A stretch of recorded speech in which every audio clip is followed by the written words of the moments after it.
शुभांकर मिश्रा और तेज प्रताप यादव जी का खबर। वेद प्रकाश के बारे में बोलते हैं तो तेज प्रताप यादव जी क्षेत्र प्रकाश भी बोलते हैं। तो उस क्षेत्र प्रकाश के नाम पर शुभांकर मिश्रा जो पत्रकार अपने आप को कहते हैं वो ठहाके मार के हंसते हैं। अब समझिए कि आप उस नेता के बेटा नहीं हो सकते हैं जिसने गरीब गुरबों को आवाज दिया है। इससे बोलने में कोई गुरेज नहीं है। तो उस सोशल जस्टिस के बारे में खबर चला रहा है, गांव-गांव घूम करके खबर चला रहा है, और आप उसको इस तरह से बोल रहे हैं तो आपके विवेक पर सवाल उठता है। आप उनके बेटे हैं और इस तरह का भाषा का इस्तेमाल कर रहे हैं, और उसमें मलाई मारने का काम शुभांकर मिश्रा कर रहे हैं। मिश्रा जी जिस पत्रकार पर वो हंस रहे हैं उनकी पढ़ाई Indian institute of mass communication, इस देश की नंबर 1 जो एक तरह से कहा जाए तो कॉलेज है, इंस्टीट्यूशन है, तो वो IIMC है, वहां से वो पढ़ कर के आए हैं। आपकी तरह जातीय प्रिविलेज लेकर के नहीं आए, अच्छा संघर्ष से आए हैं। सो आप जो हंस रहे हैं, अगर आप एक पत्रकार होते, अगर आप पत्रकार होते, हालांकि पत्रकार नहीं है, ठीक है, आप पहले रील्स वगैरह बनाते थे टिकटॉक पर, अच्छा, और रील्स बना करके आप आगे बढ़ गए, ठीक है, जातीय प्रिविलेज था, ऐड हो गया, आप ठहाके लगाए, इससे आपकी मानसिकता पता चलती है। हम आपको ये बता दें कि वैसे वेद प्रकाश और उनके जैसे कई पत्रकार जो संघर्ष के बदौलत यहाँ तक पढ़े हैं, किसी ने उसकी पैरवी नहीं की है, किसी ने उनको आगे नहीं बढ़ाया है। बिहार में जब दलित शोषित वंचित समाज के जब शोषण होता था तो उसकी खबर कोई दिखाने के लिए नहीं जाता था, वो खबर बन के रह जाता था, उसका उजागर नहीं हो पाता था।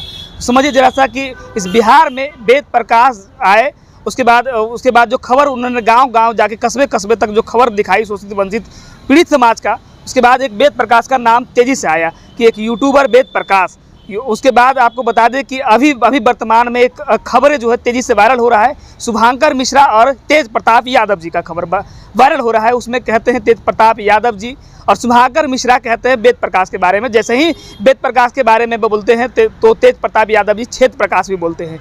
तो उस क्षेत्र प्रकाश के नाम पर शुभांकर मिश्रा जो पत्रकार अपने आप को कहते हैं वो ठहाके मार के हंसते हैं। अब समझिए जरा सा कि वेद प्रकाश जी इतने बड़े दिल्ली यूनिवर्सिटी से पढ़ाई करके एक पत्रकार हैं, और एक पत्रकार के अवस्था की गई भाषा पर अगर ठहाके मार के हंस रहा हो तो क्या समझेंगे आप। अब हमारे साथ में अभी सन्नी जी हैं, पत्रकार सन्नी जी हैं, इनसे बात करेंगे। ये भी शोषित वंचितों की आवाज़ प्रखरता से उठाते रहते हैं, इनसे बात करेंगे। वेद प्रकाश जी के और शुभांकर मिश्रा जी के जब इंटरव्यू हो रहा था तो उस इंटरव्यू में वेद प्रकाश जी के ऊपर अवस्था भाषा का प्रयोग किया गया, उसके बाद ठहाके मार के शुभांकर मिश्रा हंस रहे थे। वो उपहास उड़ाने का एक तरीका है, ये उपहास उड़ाया गया है और कुछ बात है नहीं। देखिए, हर आदमी का अपना अपना काम करने का सिस्टम है, ये इसमें कोई गुरेज नहीं है कि बिहार में एक समय से, ये हम नहीं कह रहे हैं, लालू यादव और नीतीश कुमार भी कहते आ रहा है कि अखबार और मीडिया हम लोग को पसंद नहीं करती है। हमने पिछले बार उर्मिलेश जी जो वरिष्ठ पत्रकार हैं, कई किताब उन्होंने लिखा, हमने कहा कि दिल्ली की मीडिया बिहार के नेताओं, खास करके बैकवर्ड नेताओं से इतना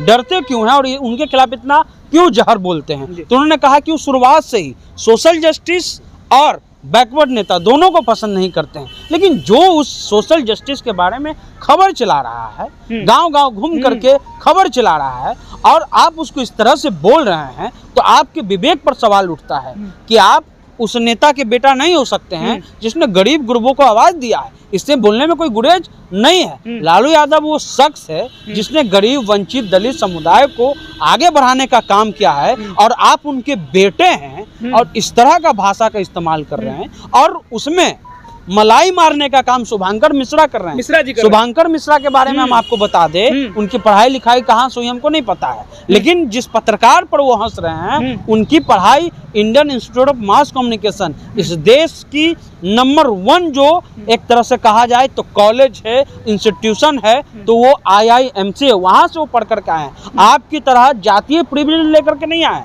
अच्छा, संघर्ष से आए हैं। संघर्ष से ये लोग अपने बदौलत जो है वो बने हैं। आपको किसी ने पैरवी किया होगा कि फलानवा जी मेरा एगो आदमी जा रहा है और इसको आप रख लीजिए।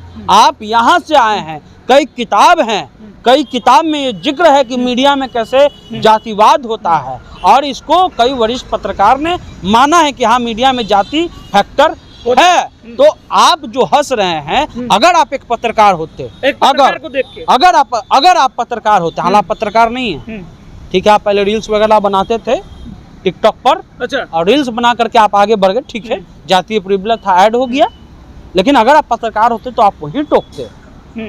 कि आप जाति सपोर्ट में आप मिला एक तो ये नहीं आप पत्रकार एक नहीं है। नहीं आप एक सम्मानित पत्रकार के बारे में ऐसी भाषा कैसे बोल सकती है? ये क्वेश्चन होना चाहिए था। लेकिन आप क्या कहे, आप ठहाके लगाए, इससे आपकी मानसिकता पता चलती है। हम आपको ये बता दें कि वैसे वेद प्रकाश और उनके जैसे कई पत्रकार जो संघर्ष के बदौलत यहाँ तक पढ़े हैं, किसी ने उसकी पैरवी नहीं की है, किसी ने उनको आगे नहीं बढ़ाया है, कोई जातीय प्रिविलेज नहीं है।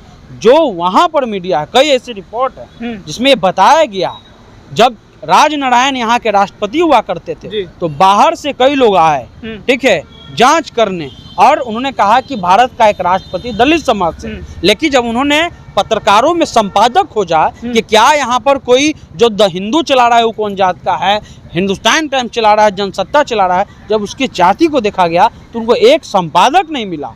और इस सदी में 2000 की सदी में ऐसे लोग आ रहे हैं, वही लोग आ रहे हैं जिनके तेज प्रताप जी से बोलना चाहते हैं, उन्हीं के बिरादर के लोग, उन्हीं के लोग। हम सब लोग वैसे नहीं होते हैं, इससे इनकार है।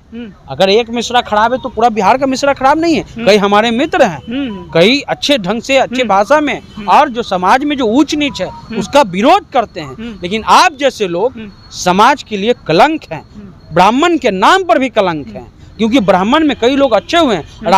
राजा राम मोहन राय जैसे लोग हुए जिन्होंने विधवा विवाह के खिलाफ आंदोलन किया। और आप एक पत्रकार हो करके, हो सकता है आपने डिग्री नहीं ली होगी, लेकिन आपने अगर मिश्रा के बाद डिग्री नहीं हो सकता है, हमको नहीं पता, लेकिन आपने अगर माइक ले लिया, उस माइक का इज्जत होना चाहिए। आपको ये कहना चाहिए था कि एक सम्मानित पत्रकार के बारे में आप कैसे कह सकते हैं। हाँ, और ये बातें नहीं कही उन्होंने, डायरेक्ट हंसना शुरू कर दिया। तो ये अपमान है, और ये अपमान सिर्फ शुभांकर मिश्रा ने नहीं किया, तेज प्रताप जी ने भी किया है। अगर वो लालू यादव के बेटे हैं तो उनसे जाकर के पढ़ना चाहिए, उनसे सीखना चाहिए, और उनकी जो उपलब्धि रही सामाजिक न्याय, गरीब गुरबों की, वही लोग कहते हैं क्या कि बिहार में क्या था, जंगल राज था।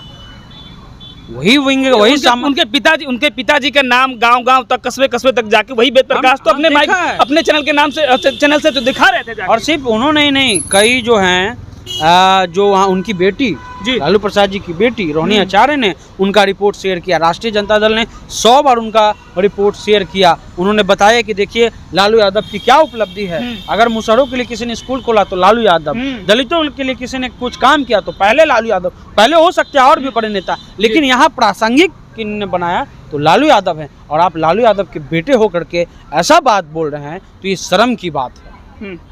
चलिए, तो आप साफ तौर पर समझ लीजिए कि एक दलित पत्रकार कैसे पत्रकारिता सही मायने में जाके कर रहा हो और अभद्र भाषा का प्रयोग किया गया। उसके बाद शुभांकर मिश्रा अगर अपने आप को पत्रकार कह रहे हैं तो वो भी उस लहजे में ठहाके मार रहे थे। वो अपनी पत्रकारिता की गरिमा भूल गए। और उसके बाद दूसरी बात ये भी है, अगर वेद प्रकाश की बात कर लो तो वेद प्रकाश उस समय के वो पत्रकार हैं जिस समय गाँव में दलित समाज के लोग हैं, शोषित समाज के लोग हैं, पीड़ित समाज के लोग हैं, जिनके ऊपर शोषण होता था। उस घटना को कोई दिखाने के लिए नहीं जाता था, पैसे पे लोग दिखाते थे। उस घटना को जाकर फ्री में जाके गांव में दिखाते थे। और जाके लालू प्रसाद ये बात करें लालू प्रसाद यादव की, तो लालू प्रसाद यादव का गांव में जाके बताते थे कि लालू प्रसाद यादव ने दलितों, शोषित वंचितों को आवाज़ दिया। आज उनका पुत्र जो है तेज प्रताप यादव, वो वेद प्रकाश को कह रहे हैं क्षेत्र प्रकाश। इस तरह का एक अमर्यादित भाषा का प्रयोग एक सम्मानित पत्रकार के लिए किया जाना, ये आपको क्या लगता है?